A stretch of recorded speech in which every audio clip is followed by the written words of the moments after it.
My name is Natalie Hayes. I'm 31 years old. And the strange thing about the moment your life quietly begins to fall apart is that it doesn't feel like destruction when it starts. There's no explosion, no dramatic argument echoing through the walls. Just a sentence. Cold. Final. Like a door closing in a room you didn't even realize you were still inside. 3 days ago, I walked out of my own apartment without telling my boyfriend. And I didn't just leave. I erased myself from it. If you had asked me 2 years ago what kind of woman I was, I would have said I was patient, Understanding. Loyal to a fault. the kind of person who believes love means working through things, even when things slowly start to break you. His name was Daniel, and for a long time, I convinced myself he was worth it. We had been together for 2.5 years, living together for 1.5 years in a 2-bedroom apartment. The lease was in my name, not because I wanted control, but because he couldn't qualify when we signed it. He was between jobs back then. I didn't mind. I told myself that's what partners do. You step in when the other person needs you. And he did eventually get a job. He contributed to rent. But somehow, the dynamic never changed. Everything stayed under my name, my credit, my responsibility. And yet, it never really felt like my home. Because of his parents. God, his parents. It wasn't the usual adjusting to in-laws kind of tension. It was something colder, more deliberate. His father never once asked me a question about myself. Not my job, not my family, not even the most basic curiosity you offer a stranger at dinner. It was like I existed in the room, but not in his world. And his mother? She talked over me constantly. Interrupted me mid-sentence, like what I had to say was just background noise. Once during dinner, she laughed and said, loud enough for me to hear, I always imagined Daniel ending up with someone a little more polished. I remember smiling. Actually smiling. Like if I pretended it didn't hurt, it wouldn't. Daniel didn't say a word. Not then. Not ever. They showed up unannounced. Expected to be hosted. Criticized everything. The way I loaded the dishwasher. The way I arranged the living room. Even the car I drove. And somehow, every time I brought it up to Daniel, he'd sigh. Like I was the difficult one. They're just like that, he'd say. Family is family. You're being too sensitive. Sensitive. That word stayed with me longer than it should have. Because after a while, you start wondering if maybe he's right. Maybe you are the problem. Maybe love means tolerating things that don't feel good. Maybe setting boundaries is just another word for selfishness. 3 weeks ago, he went to visit them for the weekend. When he came back, something was off. He was quieter. Distracted. Always on his phone. I asked if everything was okay. He said, yeah, just tired. But it wasn't just tired. It was distant. Like he was already somewhere else, and hadn't told me yet. I didn't push, because I had learned something in that relationship. Pushing didn't get you answers. It just made you feel like you were asking too much. Then came Tuesday. I was at work when I got the text. Just one message. Short. Sharp. Irreversible. I need to tell you something. My parents lost their house. Foreclosure. They have nowhere to go. I'm bringing them to move in with us next Saturday. This isn't a discussion. I read it once. Then again. And again. 15 times. Maybe more. Not because I didn't understand it, but because I was hoping I had misunderstood it. This isn't a discussion. 4 words. And somehow they said everything. About how he saw me. About how he saw our home. About how little space there was in his world for my voice. I typed back, family first. And then I sat there, at my desk, staring at my screen long after the conversation had already ended. Because that's what it was, wasn't it? Not a conversation. A declaration. A decision made without me, about a life that was supposed to include me. And suddenly, everything became very clear. It wasn't just about his parents moving in. It was about what that meant. It meant I didn't get a say. It meant my comfort didn't matter. It meant the home I was legally responsible for wasn't really mine at all. I thought about every compromise. Every moment I swallowed my frustration. Every time I chose peace over honesty. And I realized something that felt both terrifying and freeing. Keeping the peace was slowly erasing me. I wasn't in a partnership. I was in a situation where I carried the weight and had none of the control. So I made a decision. Not loudly, not dramatically, just quietly, the way everything in that relationship had always been. I picked up my phone, and during my lunch break, I called my landlord. That was the moment everything changed, even though no one else knew it yet. By the time Daniel got home that night, I was already gone in my mind. He just hadn't realized it. And neither had I, how far I was about to go. That night, Daniel came home like nothing had changed. He dropped his keys in the bowl by the door, kicked off his shoes, opened the fridge. Normal. Painfully normal. And that was the part that almost made me laugh. Because somewhere between his mother's insults, his father's contempt, and that text that told me my own home was no longer mine, I had apparently become so secondary in my own relationship that he didn't even notice when something inside me went cold. He looked over at me once from the kitchen and asked, "Do we have anything for dinner?" Not, "Did you get my message?" Not, "Can we talk about this?" Not even, "I know this is a lot." Just dinner. I remember standing there in the living room, watching him like I was already remembering him instead of living beside him. And for one weak, dangerous second, I almost said it. Almost told him everything. How humiliated I felt. How furious I was. How deeply, bone-deep tired I was of being treated like a practical detail in his life instead of a person standing in it. But then I heard those 4 words again. This isn't a discussion. And something in me settled. No. He had already decided what kind of relationship this was. I was just finally deciding what to do with that truth.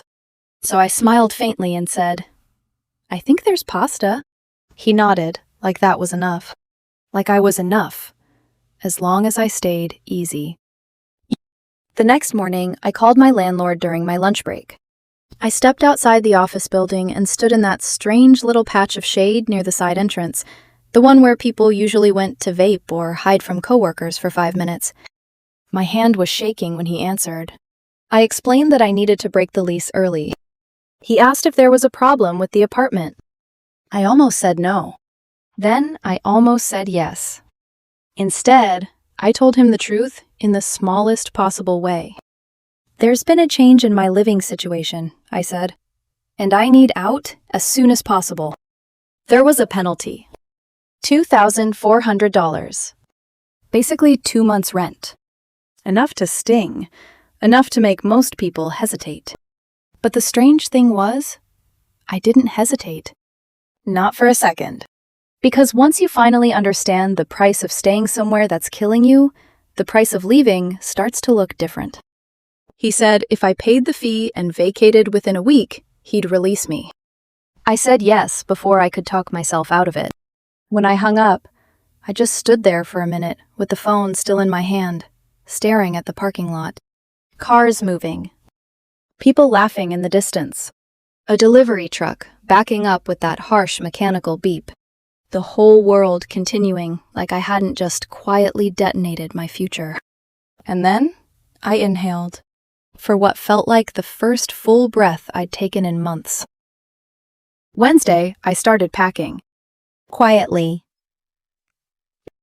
Carefully. Methodically. Daniel was at work during the day, and I realized with a kind of aching clarity how easy it was to remove yourself from a life when the other person had stopped truly seeing you. I started with my books, then my clothes, then the kitchen things that were mine. The coffee maker I bought before I met him. The dishes my aunt gave me when I got my first apartment.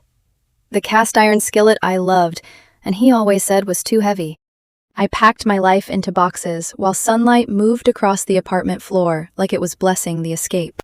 And with every drawer I emptied, every shelf I cleared, I kept slipping backward into memory.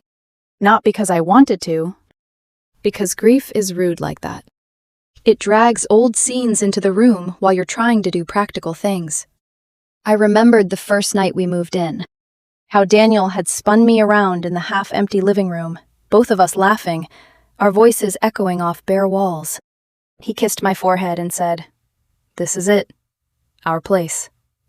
Our place. I wondered when that stopped being true, or if it had ever really been true for both of us. I remembered his mother's first visit after we moved in, how she stood in the doorway, scanned the apartment and said, "It's charming. Smaller than I expected, though." And Daniel had chuckled. Like she was being cute instead of cruel. I remembered the time his father criticized the way I organized the pantry, as if canned soup placement was some reflection of my character. I remembered money disappearing from the household account because Daniel had helped his parents out for a few days without telling me first. A few days that became weeks. Explanations that became excuses. Excuses that became patterns. And through all of it, I had kept telling myself the same lie women tell themselves when they are trying desperately to make something broken feel noble. Love requires patience. No. Love requires respect. And patience without respect is just slow suffering in a prettier dress. Thursday and Friday, I took off work. I told Daniel I had a personal matter to handle. He barely looked up from his phone. Just said, "Okay." That hurt more than I expected. Not because I wanted attention, but because part of me had still been waiting for him to notice. To ask. To sense the distance. To say my name in that careful way people do when they can feel a storm building under the surface of someone they love. But he didn't. He was too busy coordinating his parents' arrival. I knew it without seeing the messages. You can tell when someone is emotionally packed and headed toward a future they've already chosen. The apartment started emptying out fast after that. Furniture I bought before we met. Electronics. My desk. The good lamp in the corner of the living room. The bed frame. The kitchen table. I left anything that was clearly his. And anything we had bought together, which, honestly, wasn't much.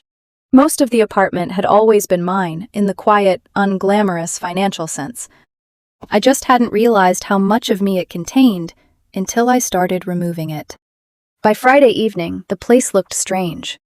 Not empty yet, but hollowed. Like a smile with something missing behind it. Daniel came home late that night. He looked tired, distracted, faintly irritated. He dropped onto the couch and started telling me about some issue at work, then switched without warning into talking about Saturday logistics. "My dad thinks they'll need the bigger bedroom space for some of their storage at first," he said. "Just temporarily." I stared at him. At the casualness. At the assumption layered so deep inside his voice that he didn't even hear himself anymore. My apartment, my lease, my bedroom, my future. All being rearranged like I was a decorative object who could simply be moved to make room. I asked, very quietly, "And where exactly did you imagine I was supposed to go in all this?" He frowned like I was making things difficult. "Natalie, come on, it's temporary." Temporary. One of the most dangerous words in the English language. People use it to smuggle permanence into your life. Temporary stress. Temporary sacrifice. Temporary compromise. And then one day, you wake up and realize the temporary thing has built a house inside your chest and started calling itself home. I nodded slowly and said nothing. He took my silence as surrender. That was his final mistake. That night, we sat on the couch and watched television. I don't remember what was on. I remember the blue light flickering across the room. I remember the hum of the refrigerator. I remember how his shoulder brushed mine once, and my whole body went still from the strangeness of being touched by someone who no longer felt emotionally close to me. He asked if I was tired. I said yes. That was true, just not in the way he meant. We went to bed after midnight. He fell asleep quickly. I didn't sleep at all. I lay there staring into the dark, listening to the breathing of the man I had once imagined marrying. And I let myself grieve him. Not the version of him standing beside me now. The version I had loved. The version who had felt kind, safe, real. The version who maybe had only existed in pieces, and only when life wasn't asking anything difficult of him. There is a particular kind of heartbreak that comes not from being betrayed suddenly, but from realizing the person you kept defending in your mind never truly arrived in full. I cried without making a sound. Then, sometime just before dawn, I stopped. Not because it hurt less. Because I was done begging reality to become something kinder than it was. Saturday morning, I told him I was going to help a coworker with something and would be back later. He barely glanced up. He was texting. Probably his mother. Probably discussing arrival times. Probably planning where to put their boxes. He just said, "Okay, let me know if you're back before they get here." Before they get here. I almost smiled. Instead, I picked up my keys, my bag, and the last small piece of myself I had left to collect. And I walked out. The movers arrived at 10. I had hired them 2 days earlier. A small local company. Efficient. No questions asked. I supervised the loading in a numb, almost floating state. Box after box. Chair after chair. Mattress frame. Coffee table. Television. The art prints from the hallway. My plants from the windowsill. Every object that had once made that apartment feel like mine was carried down flights of stairs and into a truck while the summer air pressed warm and close against my skin. I kept expecting panic to hit me, or guilt, or some desperate urge to call Daniel and stop the whole thing before it became irreversible. But all I felt was a strange, aching calm. The kind that comes after making a decision your body understood long before your heart was ready to admit it. By 2 p.m, I was standing in my new studio apartment 20 minutes away. It was small. Smaller than I'd pictured. Bare walls, cheap blinds, a kitchen narrow enough that I could practically touch both sides if I stood in the middle. But it was quiet. Gloriously, almost sacredly quiet. No judgment, no assumptions. No one else's family arriving to overtake my life like I was expected to be grateful for the invasion. Just me. And the sound of my own breathing.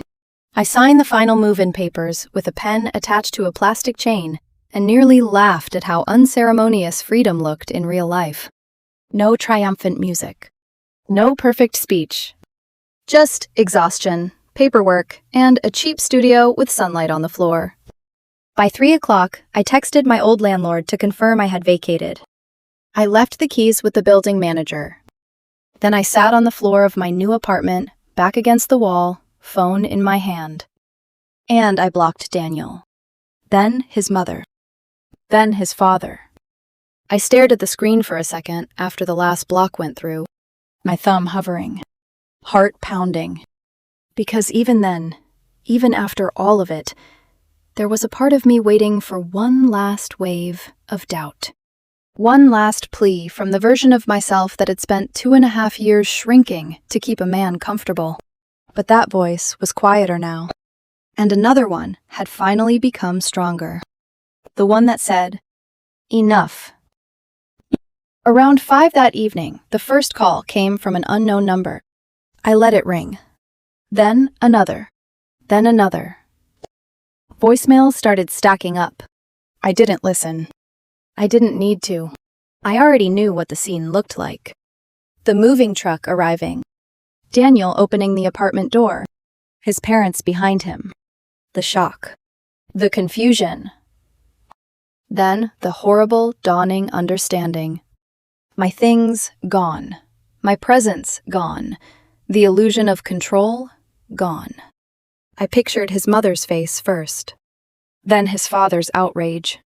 Then Daniel standing in the middle of what used to be my living room, finally forced to confront the one truth he had spent months helping everyone else avoid. I was not furniture. I was not infrastructure. I was not the quiet, useful woman who would stay in place while his family rearranged my life around me. And I had left. For real. A few minutes later, my friend Ava called. I answered because she was one of the only people who knew what I was doing. She didn't even say hello. She just exhaled and said, "It happened." I closed my eyes. How bad? Moving truck showed up around 5.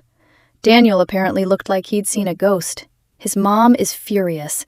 His dad's yelling. The neighbors are staring. It's a whole scene. I pressed my head back against the wall. A laugh slipped out of me before I could stop it. Not because it was funny. Because sometimes, when you survive the moment that's been crushing you in advance for weeks, your body doesn't know whether to cry or laugh, so it picks something in between. Ava lowered her voice. "Nat, are you okay?" I looked around the tiny apartment. At the half-open boxes. At the lonely lamp in the corner. At the emptiness that, somehow, already felt more merciful than the life I'd just left behind. And I answered honestly. For the first time in a long time, I said, "I think I am." But even as I said it, I knew this wasn't over. Not with people like them. Not with a man like Daniel, who only understood the value of something once it was no longer available to him. The silence in my new apartment felt fragile. Temporary. Like the pause right before the next wave hits. And somewhere deep down, beneath the relief, beneath the grief, beneath the trembling aftermath of my own courage, I knew they were coming. The first time Daniel showed up at my new apartment, I almost opened the door. Almost. It had been less than 24 hours since I left. Less than a day since I erased myself from the life he thought he controlled. And somehow, he found me. To this day, I still don't know how. Maybe a mutual friend. Maybe he guessed the area. Maybe he just refused to believe I could disappear without leaving something behind. But there he was, standing outside my door. I saw him through the peephole. His posture was tight, shoulders rigid, jaw set in that way I had once mistaken for strength, but now recognized as something closer to entitlement cracking under pressure. He knocked once, then again, harder. "Natalie, I know you're in there. Your car's outside." His voice echoed faintly through the door. Familiar. And suddenly, very distant. I stood there in silence, my hand hovering near the handle. Because a part of me, the part that had spent years trying to make him understand, wanted to open it. Wanted to finally have the conversation he had denied me. To say everything I had swallowed. To make him see. But another part of me, the part that had finally learned, whispered something quieter. He already showed you who he is. You don't need to explain your pain to someone who benefited from ignoring it. So I stayed still, and I spoke through the door instead. "We don't have anything to talk about, Daniel." There was a pause. A long one. Then his voice came back, sharper. "You can't just leave like that. You left me with nothing." I let out a slow breath. "I left you with everything that was yours. I took what was mine. The apartment was ours." "No," I said, calm and steady now. "The lease was mine. My name, my credit, my responsibility." Silence again. Then, My parents lost their home, he said, like that explained everything. I closed my eyes for a second. I know. So what was I supposed to do? He demanded. And there it was. The question he should have asked before making the decision. The question he should have asked me. But now it was too late. I don't know, I said softly. Maybe talk to me like I was your partner. Maybe give me more than 4 days' notice. Maybe not tell me it wasn't a discussion. His breathing on the other side of the door got heavier. You're punishing them because you don't like them. No, I said. I'm removing myself from a situation where I don't have a voice. There was a long pause. Then his tone shifted. Colder. More controlled. If you don't come back, he said, we're done. I mean it. I almost smiled. Not because it was funny. Because of how predictable it was. The ultimatum. The illusion of power. The belief that I was still standing where he left me. I think we already are, I said. And that was it. No shouting. No dramatic explosion. Just the quiet, final sound of something ending. He stood there for a few seconds longer. Then I heard the sharp slam of the hallway door as he left. Hard enough that one of my neighbors opened their door to see what happened. I slid down against the wall and sat there, staring at nothing. My heart was pounding. My hands shaking. But underneath it all, there was something else. Relief. Not clean, not perfect, but real. I thought that would be the worst of it. I was wrong. Monday morning, things escalated. I was at work, halfway through a meeting, when my phone buzzed with a message from reception. Someone is here asking for you. Says she's your mother-in-law. I froze. Mother-in-law. We weren't married. We had never even talked seriously about marriage. And yet, somehow, his mother had decided to upgrade herself to a role she had no claim to. I excused myself from the meeting and called reception. What does she want? I asked quietly. She's being loud, the receptionist said carefully. Demanding to see you. I closed my eyes. Of course she was. I'm not available, I said. Please tell her I'm in meetings all day. There was a pause. Then the receptionist lowered her voice. She's making a scene. I exhaled slowly. Then call security. Later, I heard the full story. She had walked into the building like she owned it. Demanded to see me. Raised her voice when she was told I wasn't available. Started talking about abandonment. About how I had ruined her family. How I had left them all homeless. It took building security to escort her out. I found out afterward that several of my coworkers had witnessed it. That my manager had heard about it. That people were talking. When my manager called me into his office later that day, I braced myself. But all he said, after I gave him a brief explanation, was, "Sounds like you got out at the right time." And then he let it go. No judgment. No lecture. Just quiet understanding. It hit me then how different that felt from what I had been living with. To be believed without having to prove your pain.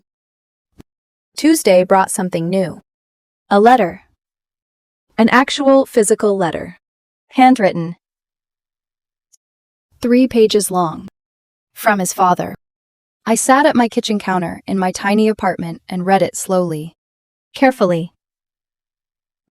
Like maybe if I went through it line by line, I could find some trace of accountability hidden between the accusations.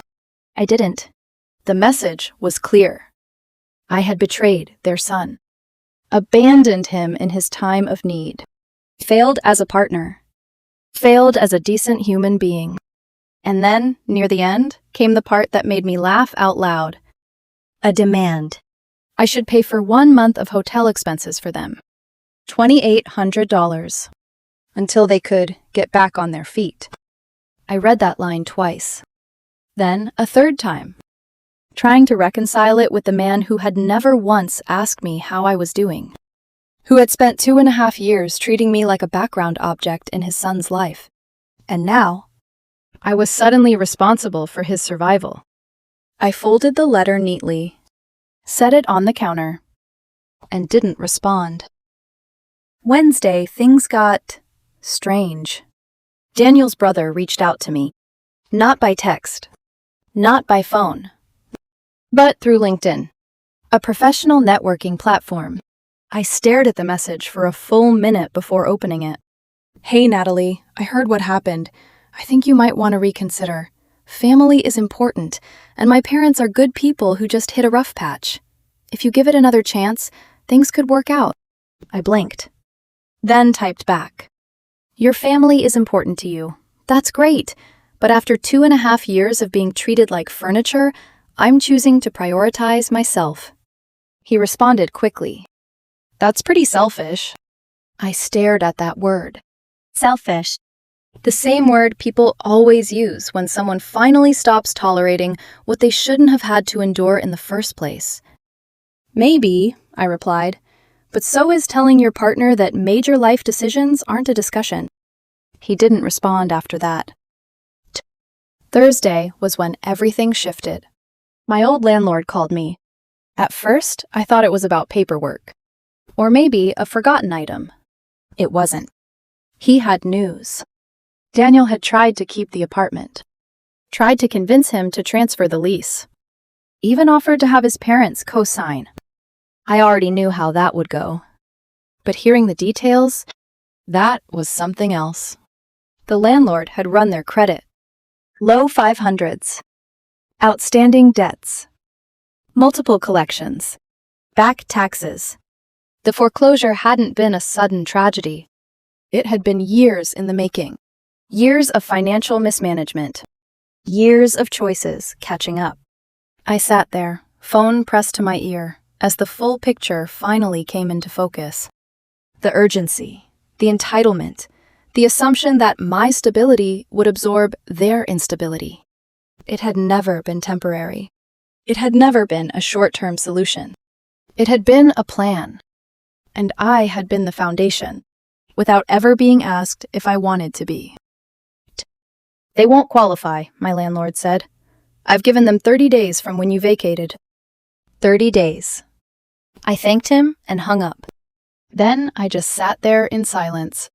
Because for the first time since this started, I wasn't just reacting. I was understanding. Everything that had felt chaotic suddenly made sense. And the scariest part? If I hadn't left when I did, I would have been trapped in it. Legally. Financially. Emotionally. Completely. Later that night, I stood by the window of my small apartment, looking out at the dim parking lot lights. The world felt quieter now. Clearer. But not simpler. Because walking away doesn't erase the damage. It just stops it from getting worse.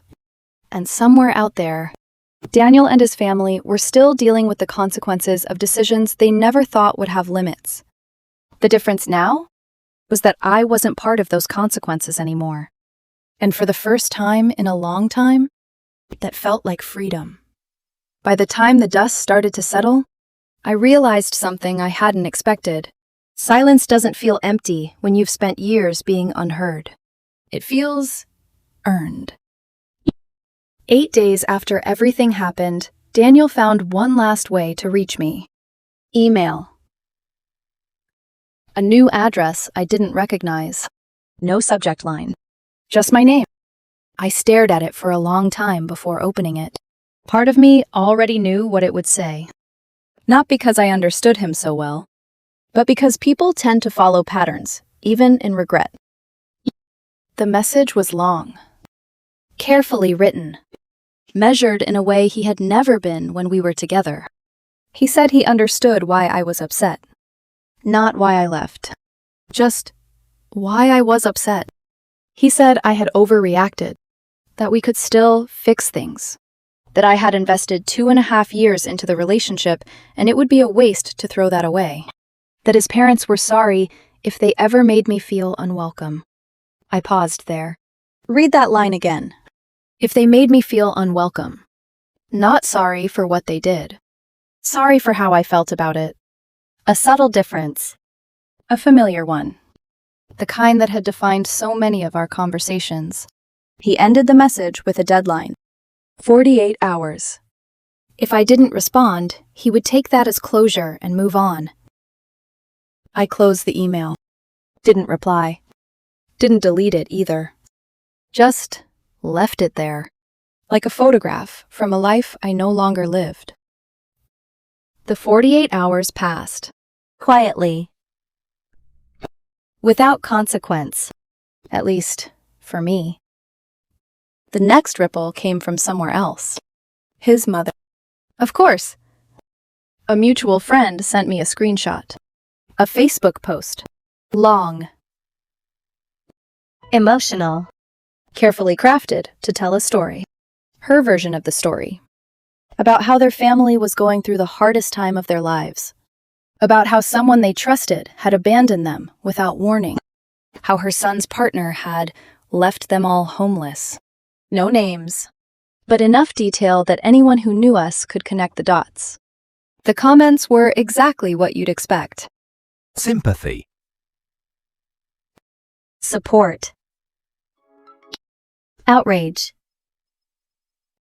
People offering prayers, offering help, offering validation to a narrative that had been edited. Conveniently. I stared at the screenshot for a long time. Not because I was surprised. Because I was tired. Tired of being cast in a role I never agreed to play. Tired of watching the truth bend itself into something easier for other people to swallow. I thought about responding. Laying everything out. Correcting the story. But then I stopped. Because I realized something important. People who needed a performance to understand the truth were never going to understand it anyway. And the people who knew me, they didn't need a public defense. But the story didn't hold. Not for long. Because truth has a way of surfacing, even when people try to bury it. According to the same friend, someone commented on the post. Someone who knew more than they were supposed to. Maybe if you hadn't refinanced the house 3 times to fund your lifestyle, you wouldn't be in this situation. The comment was deleted almost immediately. But not before it was seen. Not before it was screenshotted. Not before it started circulating. Questions followed. Quiet ones at first. Then louder ones. The carefully constructed narrative of helpless victims began to crack. And for the first time, I didn't feel the need to step in. Because the truth was finally doing its own work. Meanwhile, reality was catching up with them in more practical ways. The 30-day notice came and went. They couldn't keep the apartment. They couldn't afford it. Daniel couldn't qualify a loan. His parents couldn't help. And the safety net they had assumed would always be there was gone. I found out what happened next from my old neighbor. A kind, observant man who had always waved to me in the hallway. He texted me one evening. They moved out today. That was it. Simple. Final. But when I asked for more details, he told me everything. The boxes. The tension. The arguments. The way Daniel's mother directed everything like she was still in control, even when nothing around her was stable anymore. They loaded everything into a truck. Drove it 2 hours away. To his brother's house. A 3-bedroom home already filled with a family of 4. Now, suddenly holding 3 more adults. From what I heard, it didn't go well. The brother's wife wasn't happy. Not even a little. There were arguments about space. About boundaries. About how long temporary really meant. And apparently his parents had already started making comments. Suggestions. Criticisms. As if they were still in a position to dictate how someone else's home should be run. There was a strange kind of symmetry in that. A quiet, almost poetic justice. Not because I wanted them to suffer, but because for the first time, They were experiencing what it felt like to be unwanted in a space that wasn't theirs. 12 days later, I got one final message. Another email. Another new address. Shorter this time. No conditions. No arguments. Just honesty. I understand now why you left. I should have talked to you. I shouldn't have said it wasn't a discussion. I was panicking about my parents, and I didn't handle it well. I'm not asking you to come back. I just wanted to say I'm sorry it ended this way. I read it 3 times. Slowly. Carefully. Looking for something I hadn't seen before. And maybe there was something there. Not a full apology. Not accountability for everything. But awareness. A beginning. The kind that comes too late to fix what's broken, but just in time to understand it. I didn't reply, not because I was angry, but because there was nothing left to say. Some endings don't need dialogue. They just need distance. A few days after that, my old landlord reached out again, just to let me know the apartment had been re-rented. New tenants moving in. A new life starting in a place that had once held mine. It felt strange. Like hearing someone had moved into your childhood home. Not painful. Just distant. Final. I ran into a mutual friend at a coffee shop not long after. We talked. Carefully at first. Then more openly. She told me what people were saying. Some thought I was cruel. That I should have stayed. Helped. Compromised. Others thought I was justified. That I had finally drawn a line that should have been there all along. She said she was somewhere in the middle. I understand why you left, she said. But I wish you'd given more warning. I nodded. I understand that, I said. Then I paused. And added, but when someone tells you your voice doesn't matter, they don't get to ask why you didn't use it before you walked away.